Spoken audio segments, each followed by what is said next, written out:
It was an often lonely life. I had few friends in the civil service. Many evenings I wound up at a Chinese restaurant on my own. Not that I was really tempted to share my romance with Pierre with anyone else. I wanted to keep our life secret. There is undoubtedly something inherently devious about me.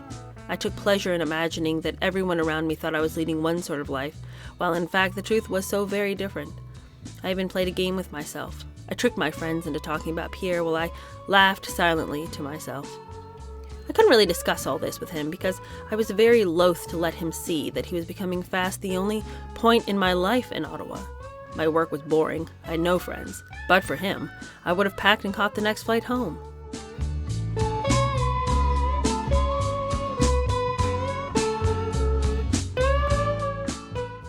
Hello, how are you? Welcome to my channel. My name is Denise. We're going to keep going in the Margaret Trudeau book that she entitled Beyond Reason. In the last chapter, she described for us her journey in Morocco and in her hippie wanderings and in some of the very scary situations she found herself in. But she claims that she left that unscathed and it was just this youthful adventure that she was lucky enough to have had, and it had taught her all sorts of things and she matured as a person.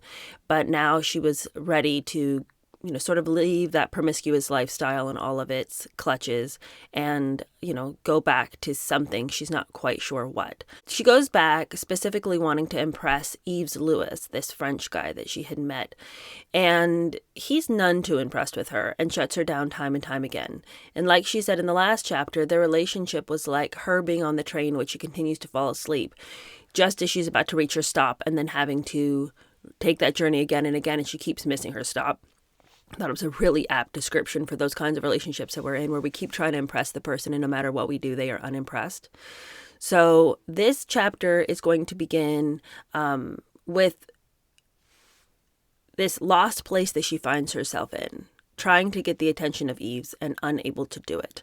And so she runs away to her grandmother's house, and then as she's hiding out in her grandparents' house, how she becomes reintroduced to Pierre Trudeau. Now, you'll recall that Pierre had seen her when her family was on vacation and had spoken to her and had sort of become taken with her, and that she had seen him a second time when he had become a prime minister. And he had rushed through the crowd, spotted her, and kissed her on both cheeks. And the press had asked, "Oh, are you his girlfriend? Do you have eyes for Pierre?" And she's like, "No, I'm just here as anybody else." So they've had two encounters, and then this chapter is going to launch us into their third encounter, which is going to be the beginning of a very secret love affair. Now, before we go any further into this chapter, I want to address some of the comments that I've seen from our Canadian friends. I want you guys to know this isn't a political channel. I did not choose this book out of spite or out of any kind of unkind feelings towards your situation in Canadian politics. I don't follow Canadian politics. I honestly don't know what is going on in Canada. I know vaguely what's happening. I know who your prime minister is, but I don't follow the ins and outs of your political system. I'd never even heard of Maggie Trudeau. So when I see comments in which people are frustrated and angry with me for choosing this person, I chose her because she seemed like an interesting person. Not because I condone her lifestyle, not because I condone the actions of her son Justin, not because I condone anything that this family has done, in the same way that I read about the Kennedys, which, as people have often called the Kennedys, they are American royalty.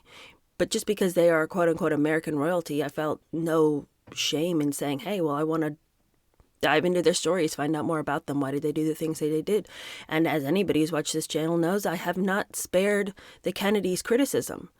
And so I just want to say that if you feel passionately that I have come after you in some way for reviewing the life of a person in whom the Canadians have little respect, I am not doing that to be spiteful or unkind or mean or anything. She seemed like she'd had an interesting life. I think she did have an interesting life. And anybody who's going to marry a prime minister at such a young age and then leave her young family and then, go off to have many adventures of her own is a person whose story I'd like to listen to. I had one person tell me that because I'm a Christian, I shouldn't be interested in Margaret Trudeau. And I think that's patently ridiculous. And I do not like it when people come to me and say, because I'm a Christian, you shouldn't say this, you shouldn't talk about that story, you shouldn't do this. Why? Did Christ not tell us to go into the world and be in the world but not of it? And I think that I do that. I think I'm very much in the world and not of it. So if you feel offended that I've done this Margaret Trudeau book, know that it will be over soon. It's not a thick book. And if you want to sit this one out, that's fine. But this was nothing petty against the Canadians. All right, thank you so much for listening to my TED Talk. Let's begin. The third chapter is entitled A Secret Courtship. Now, as I said, she has come back from her many, many wanderings in North Africa to find Yves and sort of impress him with her much well-lived life. But Yves Lewis, my liberated lover, was not impressed. Returning smug and soulful, I presented myself to him at Berkeley, California, only to be turned down. I wanted to bake whole wheat bread and talk love and peace. Yves and his friends had their minds on war. He wanted to show off his arsenal of rifles and hand grenades. For the Sudanese Liberation Front, I never did discover. I wanted to settle down and have babies. I had fled the tear gas and the revolutionaries of Berkeley in horror and rejected. Vancouver, with my healthy, sane parents, was clearly out. Who could stand a father who had been a cabinet minister and was now a chairman of a prospering capitalist enterprise, the Lafarge Cement Company? Or a doting pretty mother who cooked roast beef and chocolate mousse? Or, come to that, 4 normal, obedient sisters who had the temerity to laugh at me? It was insufferable for me. I was insufferable for them. With what dignity I could muster, I settled on my grandmother's peaceful home as a balm for their mockery and denseness. A sparkling escape from Vancouver with its Coca-Cola advertisements and gas fumes which repelled me. Grandma was an unwilling victim of my self-obsessions, but in her late 60s, still robust, sensible, and self-opinionated enough to put them down as finicky behavior. It was a blow to my pride, but at least she left me more or less alone, once I'd fulfilled my quota of daily tasks, to mope around the trees as I pleased. Roberts Creek is a beautiful place and perfect for self-indulgence. Grandma's house stood on a bluff overlooking the Howe Sound, a wilderness of wild roses and hedge flowers, where I would sit and daydream, watching the endless passing of tugs towing the log booms down to Vancouver. Occasionally I stirred myself sufficiently out of my reveries to wander down the wiggling path to the sea. A profusion of lilies, nasturtiums, and pansies had erupted from the cuttings my grandmother threw over the cliff top as she worked in her garden. At the bottom, on the pebbly beach, I sat and smoked a little grass, perched on a log, waiting for the tide to come in, listening to the whining cries of the seagulls and the soothing roar of the waves on the shore. When I grew bored, I poked about among the rocks for starfish and crabs. One day I watched a pod of killer whales heaving in the bay. On another, a sea lion came and sat staring vacantly out to sea not 50 yards from me. Meanwhile, Grandma, unmoved by my sighs and plaintive looks, pursued her own life. Untouched by my deep scorn for all things material or, quote, good for me, she went right on preparing starchy, wholesome lunches, listening to the farmer's report. She was busy making herself dresses in materials of pastel colors and flowery prints, and walking stoutly 1.5 miles through the forest every Sunday to church, shooing off the bears with a commanding flourish of her neat, respectable schoolteacher's hat. It hid an equally neat, but to my eyes horribly unnatural, crop of tightly permed curls, tinted blue by a neighbor every 6 weeks. As the days of this peaceful existence became weeks, and the weeks threatened to become months, I began to wonder what would become of me. Join a commune in the wilds? Teach handicapped children? Become a nun? My wounded sensibilities could clearly stand no violent exercise or excessive noise. If there was one thing that shone out, it was that never, under any circumstances, would I join the despicable bourgeois world of bridge clubs and whiskies before dinner. I would never fall to that level of respectability. I felt ashamed and saddened for my friends who had forsaken the true path for such misguided values. I was moping happily one day in the garden when the telephone rang. It was a party line. 3 long and 1 short ring meant that it was for us, a rare occurrence. Grandma answered it. It was my mother, doubtless with some trivial and prosaic question for me. Was I eating well? Had I thought what I would do? I mooched ungraciously to the phone. Margaret, my mother was trying and failing to sound casual. An old boyfriend of yours has just called. Someone we once met on holiday who took you water skiing. He wants to take you out on a date. I was outraged. Mother, I don't want a date with anyone. My tone sounded as if she had proposed something indecent. She was suitably crestfallen. Aren't you even interested to know who it is? A prickle of unseemly curiosity stirred inside me. I tried to beat it back. I failed. Well, it came out at last, with extreme bad grace. Who then? Pierre Trudeau. When I look back on it now, I can't help being a little ashamed of the speed with which I shed my hippie certainties. One day I was staring out the sea from a cliff top near my grandmother's home, luxuriating in the romantic ideals of happy brotherhood, and the next I was on my way back to Vancouver by ferry to meet my mother for a shopping spree. Eves and flower power were relegated to the back of my heart.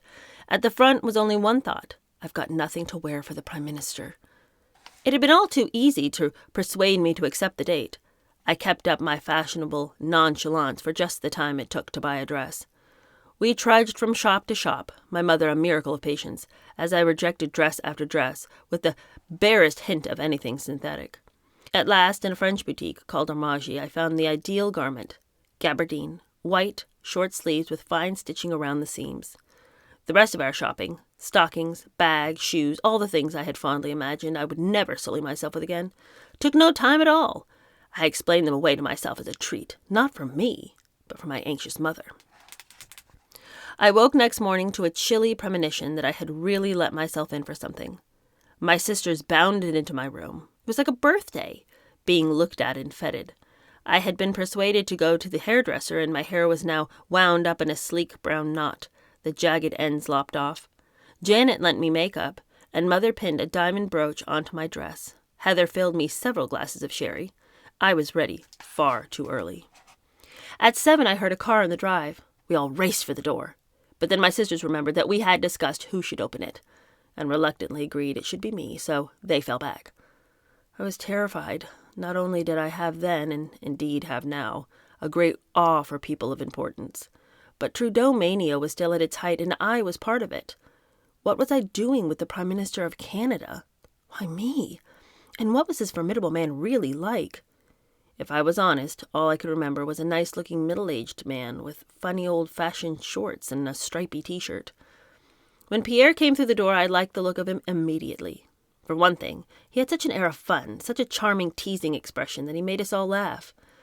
Being late summer, he was tanned, which looked good against his white shirt, blue blazer, and colored ascot. He had dark glasses and wore a flower in his buttonhole. He was confident, flying high, a good first year as Prime Minister behind him with the country at his feet, and the polls predicting great things for him. I liked the charm, the boyish ways, and I couldn't stop myself sneaking a look at his legs. Pierre was once given the award of being the man with the most beautiful legs in the world. He, on the other hand, could hardly have been pleased with what he saw. What all the grooming and dressing up had done to me was to turn a flower child into a Barbie doll. I got him out of the house as soon as I could, unable to stand the nervous gigglings of my sisters nor the feigned relaxation of my mother. A blue Pontiac stood in the drive. The 2 plainclothes officers were dressed to look more like chauffeurs than policemen, but the muscles and the air of security were unmistakable. As we climbed into the back, it crossed my mind suddenly that perhaps I should be wary of him. Perhaps he wasn't quite the endearing shy man I took him for, but a bit of a creep. His eyes are very blue, and when he's happy have a way of appearing as if he is about to cry, a mildly watery look. We set off to catch the sky ride up Grouse Mountain, to what Pierre and my father had agreed was the most appropriate restaurant in town, the Grouse's Nest, perched on the mountain top with a spectacular view over Vancouver. We made polite, stilted conversation. The awkwardness vanished by the time we stepped into the restaurant. Within just a few minutes I had blown my cover. The little French dress was a sham, and I couldn't keep all the small talk up. We talked about student revolution, and I told him about Berkeley and the tear gas, the arsenal and Morocco. It all came pouring out. I had found a friend at last. Pierre was so obviously relieved that there was a real human being behind the Barbie doll that he gave me every encouragement. It is in his nature to be charming and complimentary to women, and, away from that sort of old-fashioned gallantry for so long, I had quite forgotten how beguiling it is. It's also in his nature to be a questioner, a listener, and that first date set the pace of our relationship. It was never really to change. I talked, chattered, explained, expounded. He asked me questions. It wasn't simply garrulousness on my part. I was genuinely embarrassed about asking him things. I knew a lot of the answers already, the public answers at least, about his trips to China and the way he had won his first election largely on the youth vote, who saw him as a brilliant, liberal, sympathetic fellow bohemian, more adventurer than politician. How could I now say to him, "Well, tell me about how you got elected," or, "What about those canoe treks I read about in the Toronto Star last week?" It seemed enough of an invasion just to know that much. He doesn't welcome prying. In all the years I was married to him, I learned far more about him from his family and the old friends that he made in his university days than I ever learned from him. He doesn't gossip, and he never discusses people he knows. I sometimes thought that I knew more about his character from the books that he wrote about his travels in the Far East than I ever picked up in our conversations. The grouse's nest was something of a mistake, but it served to break the ice between us. The restaurant was touristy, and several of the other diners recognized Pierre as we walked through the door. They came crowding around our table for an autograph. He took it in good form, but I think it was then that we discovered a shared preference for simple meals in unpretentious places. We poked fun at the phoniness and the plastic junk. It gave us an instant bond. The photographers unsettled me, clamoring for their pictures, though today I treasure those first shots. They show an overdressed, scared rabbit out on a first date with a huge, embarrassed smile on her face. After a first surprisingly close date, we settled down to talk. I was even more in awe of him despite the sudden intimacy than I had expected to be. I am, in fact, somewhat frightened of him to this day. He has a quality about him that makes you want to be as pleasing to him as possible, and it's hard not to sink into cacophony. I had to keep reminding myself that had he been my age, and not, as he pointed out with self-mockery, almost 30 years older, and 2 years older than my mother, I would never have taken much notice of him. There was also, of course, the little fact that he was Prime Minister of Canada, and some said the most eligible and wealthy of all Canada's political bachelors. That evening I was anxious to please. We got on to religion almost at once, and over the Vichy soir I confessed to the confusing experience in the streets of Marrakesh, where one day I had almost believed the Christian myth to be coming alive before my eyes. I had suddenly seen all the people in the street around me transformed into disciples and apostles, Jesus Christ's and Virgin Mary's, and had been overcome by the sensation of taking part in a religious pastoral play. Pierre is nothing if not clear-headed. He quickly put it all into perspective. He pointed out gently, and not without a little teasing note, that with too little proper food, and who knows, perhaps a hint of grass, visions come easily. He added, your Moroccan experiences are simply part of growing up, perhaps awakening spirituality. The moment of grace can be like a hallucination. I felt comforted. In some crazy sort of way, I was more than ready to believe that it had been the second coming. I had always known that Pierre was a very devout Catholic. It was a fact often mentioned in the newspapers and by people who knew him, and it was a quality that both attracted and repelled me. I feared that, being so religious, his values might perhaps have set hard and that nothing I could say would dent him. Had Pierre already made all the decisions and choices in his life? See, that would be one of the things that I would struggle with in dating somebody so much older. It would be that I would feel like it would always be him teaching me. It'd always be him instructing me and him trying to reframe for me what my experiences were to sort of help me along in this maturing process. And so it always feels sort of like a father-daughter relationship in that respect. And it would be hard not to fall into those roles. And I would always feel like, is there nothing that we'll learn together? Is there no experience that we will grow together? Had he already made all the decisions in life? Had he already grappled with all the questions? Had he already solidified where he stood on, theology and politics and philosophy and all these things that we in our youth are grappling with and trying to find a steady ground on? Had he already done all that? And would he be standing there waiting around for me to catch up in the race? I think that would be, for me, the most difficult aspect of dating somebody so much older. I told him about my unhappiness, about my grandmother's peaceful cottage by the sea, about my shattered plans. He listened kindly, more father than friend. See. Over dinner, he suggested that I should leave Vancouver and get as far away as possible from the things that seemed to weigh so heavily on me. My family, my background, my friends. Why don't you become a writer, or a sociologist, or even an actress, he asked. Why don't you move east? The moment it was said, I thought, now he's inviting me to go and live with him in Ottawa. As we danced again, I realized that I was feeling increasingly drawn to this intense, wiry man, the antithesis of Yves Lewis, and all I thought he believed in. He didn't strike me as old. In fact, it was an immediate pleasure not to be battling with a young man's ego. I never stopped to wonder what possible future there could conceivably be for two people so obviously unsuited to one another. One cerebral, clear-headed, rational, devout, and almost 50. The other confused, scatty, certain of only one thing, and that was to avoid all possible formality and social responsibility. And barely 20. If you come to Ottawa, Pierre said as he dropped me back at my house with a brotherly kiss, do let me know. I'd love to have you come for dinner. At that instant, I had decided that I wanted this man for myself. The next morning, I was on the beach having a picnic on the pebbles when I saw his helicopter overhead on its way to Whistler Mountain, where he was due to open the Garibaldi Park Reserve. Already, in just 12 hours, my mind was made up. I would put Yves and his unattainable ideals behind me and take up Pierre's suggestion. Move to Ottawa, find a proper serious job, and who could say? I might even look him up. My parents were overcome by my sudden transformation. Overnight, I fell into my mother's wholesome food with greed and started sewing again. This time, I created neat, tailored suits, just the outfits I imagined appropriate to the new city life that I was going to lead. When my father mockingly inquired what I had in mind, he was astounded and delighted to learn that I planned to apply for a job as a sociologist with the federal government. I went east with some trepidation.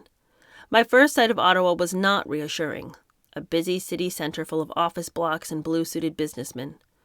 Would a lazy Westerner like myself, used to open spaces and great tranquility, ever catch up? I fell in first with a Paragon family, Joan and Jack Coyne and their 5 children. They were old friends of my parents, and I saw through their eyes the tight-knit, gossipy circle of Ottawa smart society. I didn't much care for what I saw, but I was soon swept up in my new job as junior sociologist in a branch of the Department of Manpower and Immigration, working under a check called Dr. Solovsky at $600 a month, a prince's salary. I was at least rich. It took me 2 weeks to build up the courage to call Pierre. 2 long weeks, during which I kept taking his secretary's telephone number out of my bag and approaching the phone with determination, only to shrink away dejected. By the time I got through, I was convinced he wouldn't even remember my name. I had signed my contract that morning and dared myself to do it by way of celebration. Pierre's voice was warm, faintly amused. "Come over for dinner tonight," he said when he had taken in what I had done. "Be warned, though, it's only spaghetti." It could have been dog food for all I cared. The Prime Minister's residence, 24 Sussex Drive, familiar to me from so many press photographs and news bulletins, is a large stone mansion set in acres of perfect lawn. It was October, a warm, early autumn evening with a few fallen leaves marring the unbroken expanses of green. I approached the door with some hesitation. It was opened instantly by a cheerful woman who welcomed me into the library. I was sad when she left me. The room itself was bleak. Shelf upon shelf of art books and volumes of philosophy, political treatises, and leather-bound theological tomes. "The Prime Minister will be down shortly," Verna had announced portentously, leaving me to browse. It was like waiting for the king. What I had seen of the hall only added to the impression of austere formality. The perfect symmetry of heavy Victorian ornaments, dour, unsmiling family portraits, grey everywhere. One thing was clear. The bachelor Prime Minister had done nothing to change his surroundings in his 2 years in office. It needed only Pierre's voice to convince me that I had been right to come. There's no more cheery and flirtatious manner in the world than his. Dinner was the sort of meal a would-be wife dreams of. Course after course of insipid, colorless food, each more bland than the last, until it became a matter of guesswork alone as to whether we were now eating cauliflower cheese or creme caramel. Always on the lookout for a task, I had an immediate picture of myself supervising delicious little snacks under the by now miraculously smiling faces of the Trudeau ancestors. I soon forgot the food, since the conversation seemed to progress so well. We laughed, we traded stories, we giggled at the same jokes. I like to think it was then that Pierre discovered how nice it would be to share his life, and that there was something to be said for redeeming 25 years of adult solitude. And here was someone who felt the same way he did about a lot of things, even though she was so obviously naive and innocent. Once again, I did most of the talking, but I managed to get him to reveal something of his own past. I discovered that his father had made a small fortune by buying into service stations during and immediately after the Depression, and that he had been a funny, boisterous father to have around, even if highly ambitious and extremely demanding for his eldest son. Pierre was brought up in luxury, transported by chauffeur to his classical college in Montreal each day. He had had to overcome a shy, even gentle nature by taking boxing lessons. His mother, Grace, was Scots by origin, his father French-Canadian. The Trudeau spoke French at home, but Pierre was soon bilingual in English. He was a bright scholar, getting with no trouble a law degree at Montreal University and following this effortlessly by a master's in political economy at Harvard. After this, he did a spell at the Sorbonne in Paris, and then went on to the London School of Economics. Back in Canada, a group of young French-Canadians, Pierre among them, started protesting within Quebec. It was sparked off by what is referred to as the asbestos strike. They published critical articles in their own magazine, and as a result of this, some of them were blackballed from the university teaching. Having lost his job, Pierre decided to indulge his love for travel. He crossed 5 continents and 20 countries with a knapsack on his back and found that he was not always welcome as a tourist. This made us laugh later when we saw the red carpet unrolled in the very cities he'd been thrown out of in his traveling days. It wasn't until 1962 that he became a teacher of constitutional law at the University of Montreal. From then on, things happened very fast. Against all odds, he was nominated for Parliament by a principally Jewish community for saying, "If I were one of you, I wouldn't vote for me, but for one of your own."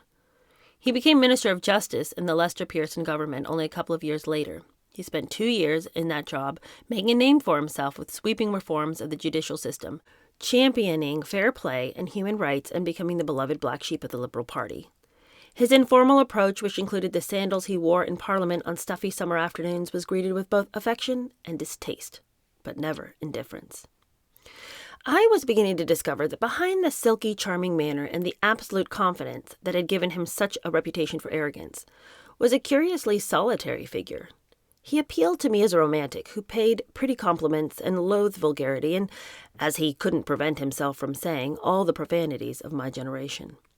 But judging by the questions he asked, he was also a man of great and funny curiosity, the sort of person who can't pass a closet chest in someone's front hall and not wonder what it contains inside. Well, I told him that I had just signed a 6-month contract with the government. A look of unmistakable panic crossed his face. My God, I saw him thinking, this lady's moved into town.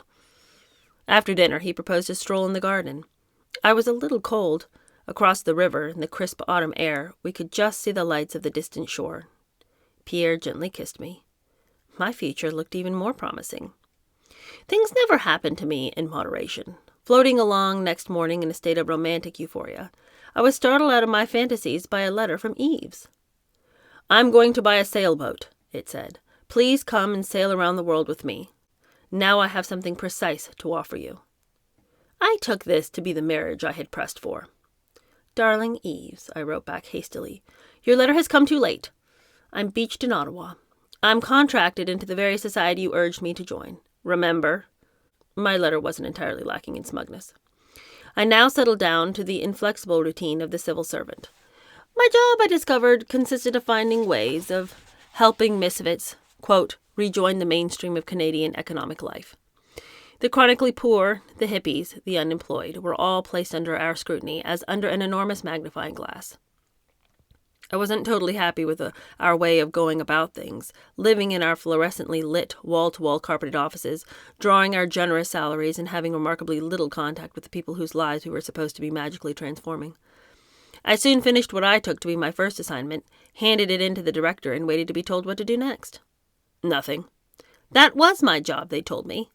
The trouble was, I had done it too fast. So while they fished around for new ideas, I sat at my desk with my pencils, notepads, and government directories lined up neatly in front of me, reading Doris Lessing and writing timid adolescent poetry and letters covered in doodles and flowers.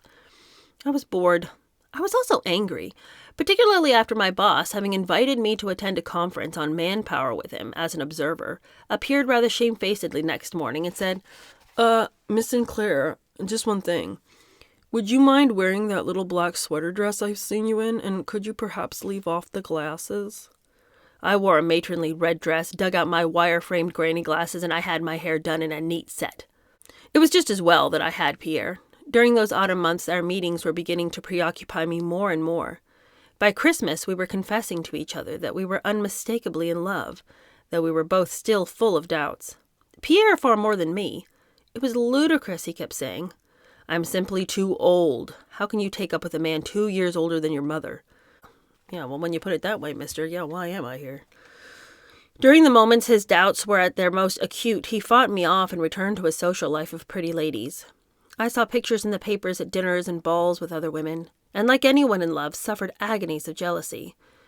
One woman in particular seemed to pose a serious threat, a professor of French literature at Carleton University called Madeleine Goebel, for Pierre frequently sought out her company. They were old, intimate friends, Pierre reassured me. Yeah, well, so was Camilla, and Diana should have been worried about that, too.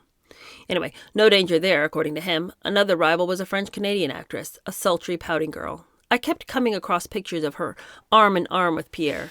None of this was quite as troubling, however, as the day he flew Barbra Streisand up to Ottawa to accompany him to a gala at the Arts Centre. They had, so my morning papers told me next day, a candlelit supper at 24 Sussex. It was romance. Every paper carried it.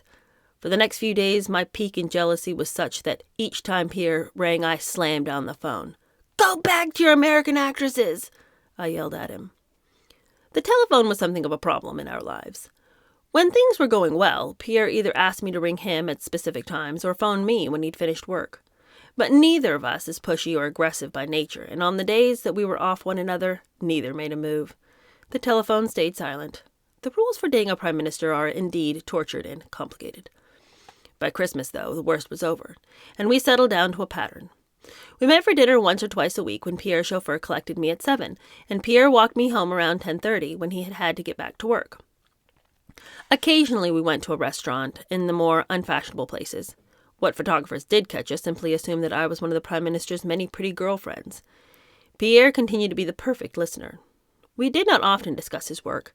Even after years of marriage, I was frequently the last to know of any but the major decisions in his political career. What did happen at those dinners, however, was that I soon became convinced that Pierre, for all his reputation, was certainly no playboy. He didn't take his affairs lightly, and for that reason many of his relationships had been platonic. Though the hero of a popular cult and mobbed all over the world by glamorous women, he had seldom been intensely involved with anyone. He was too Catholic, too concerned about hurting people. If anything, it became clear to me he was destined for eternal solitude. The dinners were fun, but agonizingly short. But we had the weekends, not every weekend, but many. It was then that we took off for Harrington Lake, his country residence, where we feigned great house parties and messed up all the beds for the Monday morning maids.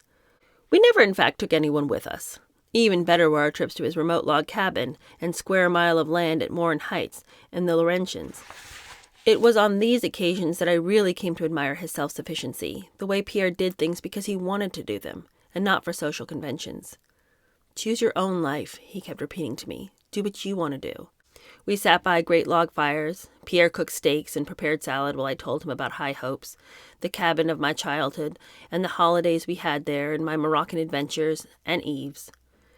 These were idyllic days, and the contrast between them and the rest of my life was extraordinary. Sometimes I felt completely schizophrenic. The only two people I told about our relationship were my sister Lynn and Penny Royce, a friend in Toronto. It was to her that I sometimes went on the bleak weekends when Pierre was away or caught up with work.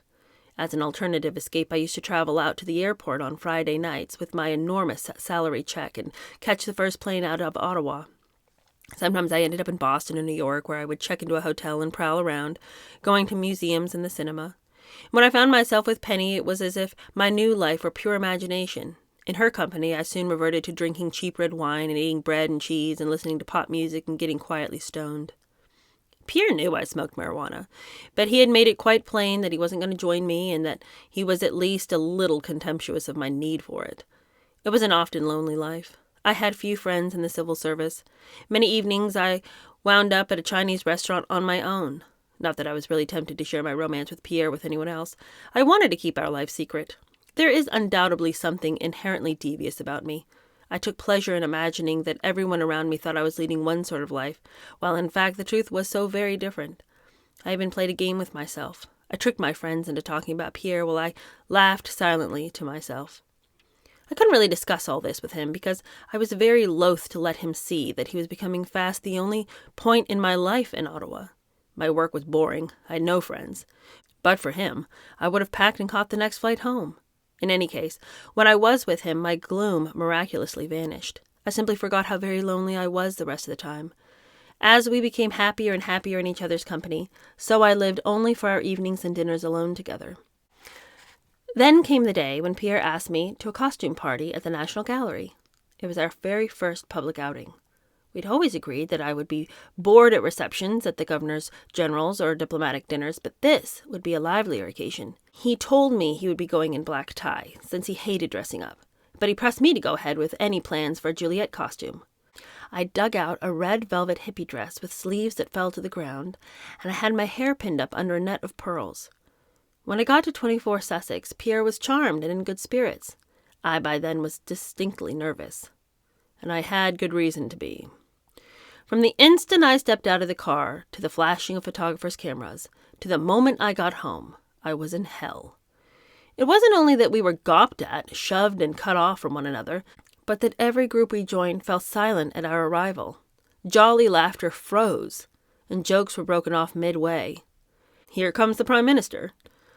Wandering around in what seemed to be a lonely, aimless way, I could sense people whispering, "Who is that dopey-looking girl?" When we danced, people stopped to stare. As soon as we got into the car, I burst into tears. "I hated that! And everyone was foul!" I sobbed like a little girl. "I know they're nice people, but why did they treat me like that? Why? Why were they so nervous, so stilted, and so false? I'm never going out again with you publicly that way. Let's just stick to our quiet dinners." If I had needed additional convincing that we were not cut out for public occasions, I received it a few weeks later. Pierre was not going to be put off by one attempt. One evening, he asked me whether I would like to accompany him to the house of some old friends of his, the Porterhouses. And it turned out that I had met Wendy before, and there would only be her and her husband Timothy, and a couple of other old friends of Pierre's. I was delighted and flattered. Was he perhaps finally beginning to think of me seriously? The night of the dinner came around, and I had made a special effort to look pretty. The first question that Wendy put to me was, "Do you speak French?" Pierre didn't give me a chance to reply. Unwittingly, for we had never discussed my languages, he said, "With a good old French name like St. Clair, what do you expect?" "Ah bon," said Wendy. And, despite the fact that both she and her husband were English-speaking and that the other guests spoke it perfectly, the whole dinner was conducted in French. The terrible thing was that I didn't understand a word. I couldn't speak French at all.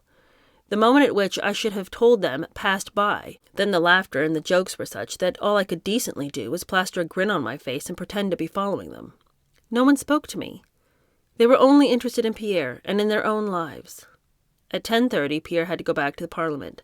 Rudely, brushing aside all offers of dessert, I fled from the house after him, wailing at him in the car that I had never felt so insulted, so betrayed in all my life. Pierre looked helpless. But it was then that we made a firm resolution: no more social experiments. Which is why, when we married 18 months later, the event came on as such a total shock to the world. My country mistress, Pierre used to call me. Meanwhile, my life in Ottawa without Pierre remained far from satisfactory. I had moved from the Coins to share an apartment with a sympathetic middle-aged woman who worked as an interpreter in the civil service. She lived in India, and the place was crammed with pleasantly familiar bits of Oriental art and ethnic material. Being so very alone in Ottawa, I soon came to depend on her. But it's not to be, because, as she says, all my life I have been surprisingly naive. Things that my friends know or assume immediately never occur to me at all. One morning I walked through into our kitchen for a cup of coffee. There, in her uniform, though clearly having just got up from the bed, was a policewoman. My landlady was appalled by the sight of me and whispered apologetically in my ear, "Sometimes I just get so lonely." Shocked as I was, I pretended total calm, and the policewoman, who turned out to be no ogre, kindly dropped me at work. But it was all too much for me.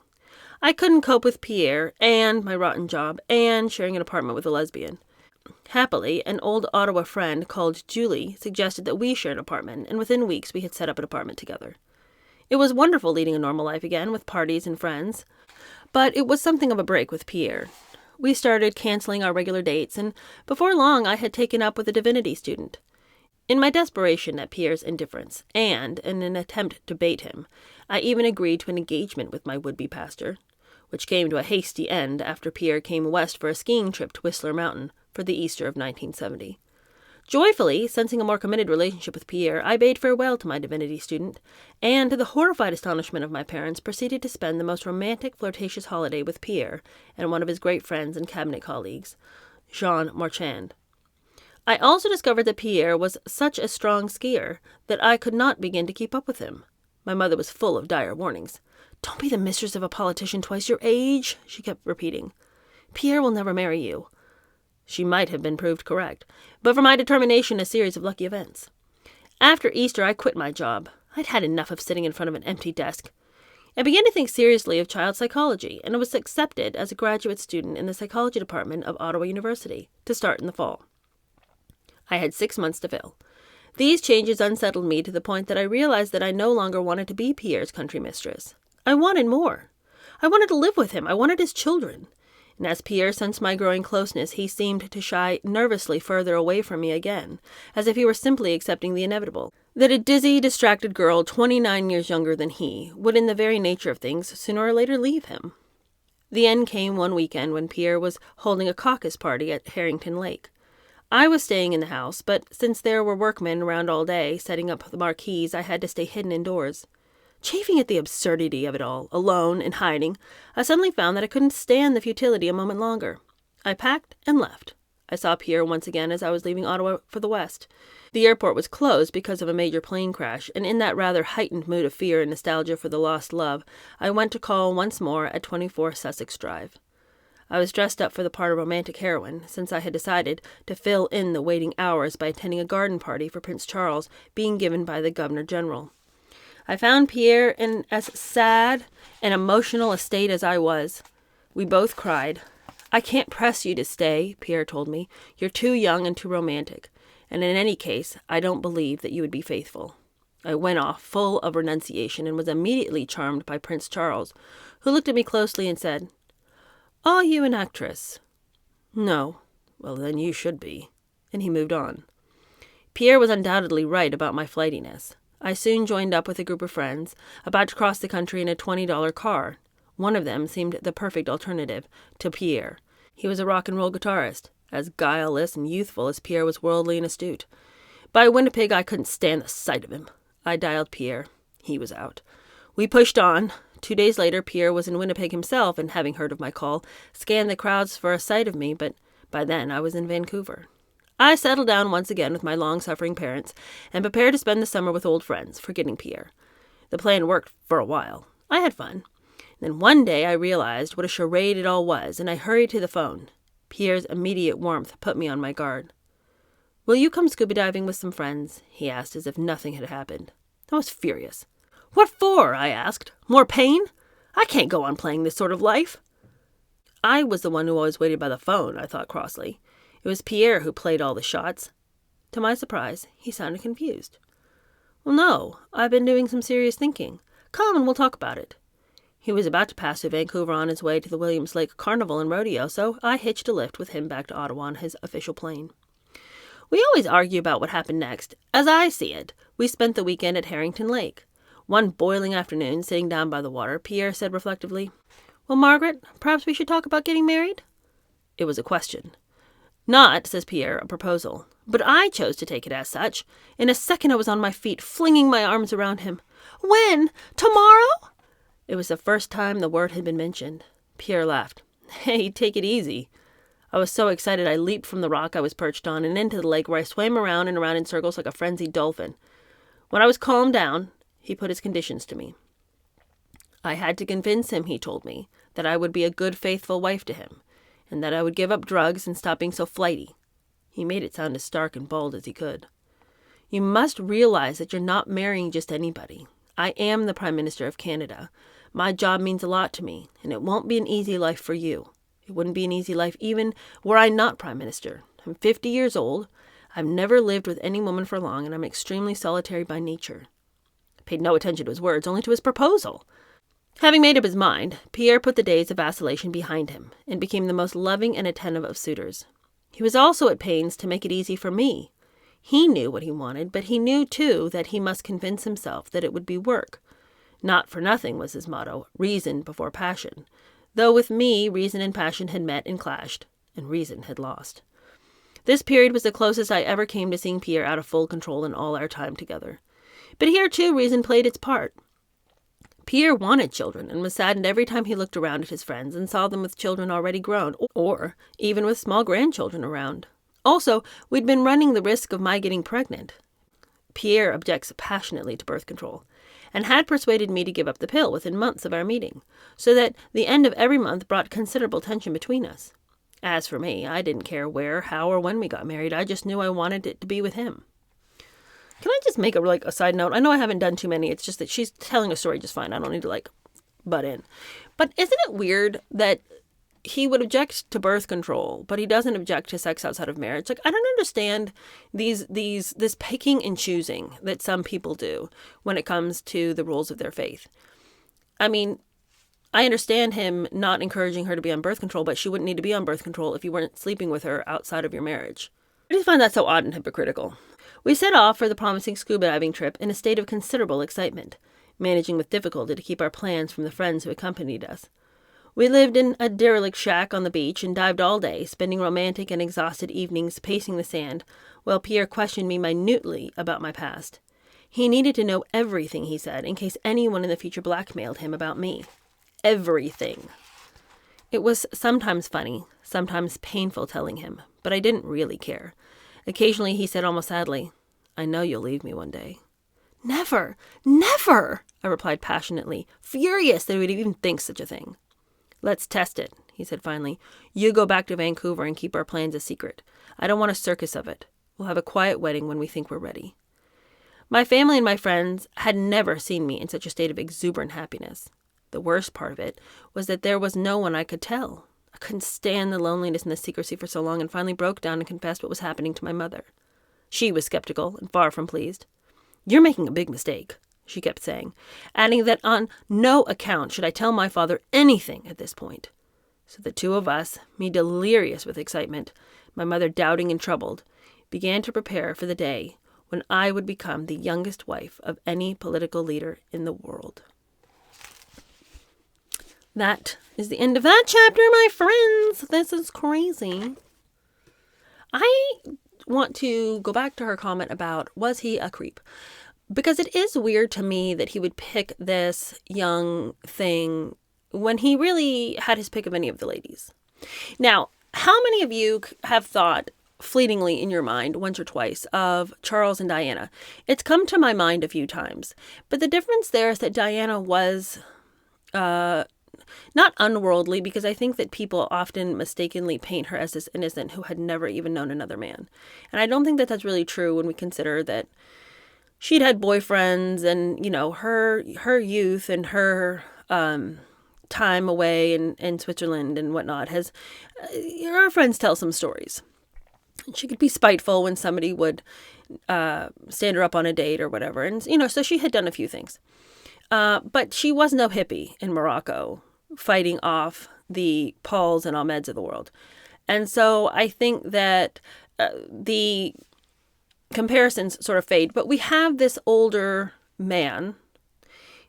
Charles wasn't as old as Pierre, but we have this older man who is being put together with this younger woman. And of course it is very different, because I think both of the men were charmed by these, you know, innocent sort of deer in the headlight sorts of girls. I think that Margaret maybe had a lot of experience, but it is interesting how naive she is and how incapable she is of coming to the right conclusions about what her choices will result in. It's interesting that somebody could have so much life experience but lack so much wisdom, even though I think she's very honest about her inability to see around corners.